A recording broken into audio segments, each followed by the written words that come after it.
కానీ యేసు ప్రభు గురించి మాత్రం నాకు కొంచెం తెలుసు. మీకు తెలిసిన విషయాలను కొంచెం గుర్తు చేస్తాను.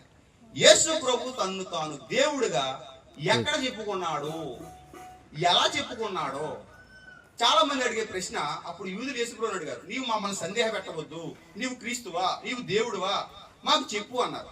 ఈ రోజు యేసు ప్రభుని నమ్ముకోని వారు కూడా ప్రశ్న మనల్ని అడుగుతారు, నువ్వు చర్చికి వెళ్తున్నావు కదా, యేసు ప్రభు నిజంగా దేవుడా? మాకు బోల్ మంది నాకు తెలుసా, మాకుడా అయితే నీ దగ్గర డబ్బు అందరినీ దొబ్బుకెళ్ళిపోతాను, అయినా మంచివాడేనా అని వారు వేసే ప్రశ్నలు నేను ఇందాక ఉటంకించాను.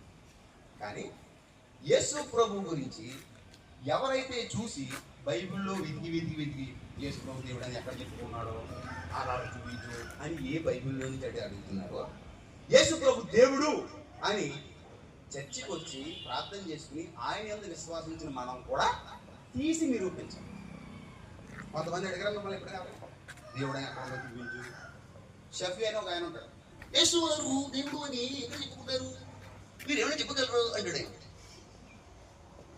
మీరు ఇటువంటి చూడరు కదా, మనకంతా మొగల రేకులు చక్రవాకం ఇయ్యే మాతో చెప్పు. ఈ రోజు మన ప్రశ్న, మిగతా వారు మన దగ్గరకు వచ్చి యేసు ప్రభు దేవుడా అని నిన్ను అడిగితే నీవు చెప్పవలసిన సమాధానం ఈ రోజు ఒక 2-3 ముక్కలు నేర్చుకుందాం అంతే.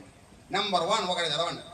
యోహాను సువార్త 8వ అధ్యాయం 58వ వచనం ఒక చదవండి. చిన్న మాట ఉంటది. ఆగండి. యేసు నేను అబ్రహాము కంటే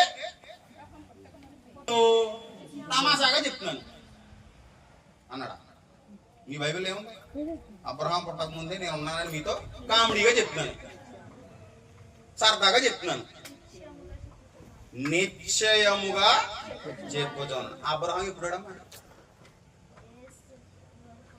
యేసు ప్రభు అంట అబ్రహాము పుట్టక ముందే ఉన్నాడంట. నా దినము చూడాలని అబ్రహాము మిగులు అతిశయపడెను, అది అతను చూచి సంతోషించిన మాట కూడా కింద ఉంటది. ఈ మాట విన్నప్పుడు యూదులకి ఎలా ఉందంటే, రే నువ్వు మొన్నటిదాకా మీ నాన్న దగ్గర ఏంటది బాడిది కూలి అందించావు వడ్రంగి పనికి, నువ్వు వడ్ల పని కుమారుడివి, మేకులు కొట్టుకునేవాడివి, నువ్వు అబ్రహాం కంటే ముందున్నావా, మాకంటే పిచ్చోళ్ళు ఎవరు లేరా, నీకు పిచ్చబట్టిందిరా అన్నారు. కానీ యేసు ప్రభు స్పష్టంగా చెప్పిన మాట ఏంటి తెలుసా? నేను అబ్రహాం కంటే ముందున్నాను, అసలు అబ్రహాం నన్ను చూడాలని కోరుకున్నాడు. మీరు అందుకే ఆదికాండంలోకి వెళ్తే అబ్రహాము ఎండవేళ ఒక చెట్టు కింద కూర్చొని ఉండగా ముగ్గురు వచ్చినప్పుడు వారికి సాష్టాంగపడి మీరు ఎండలో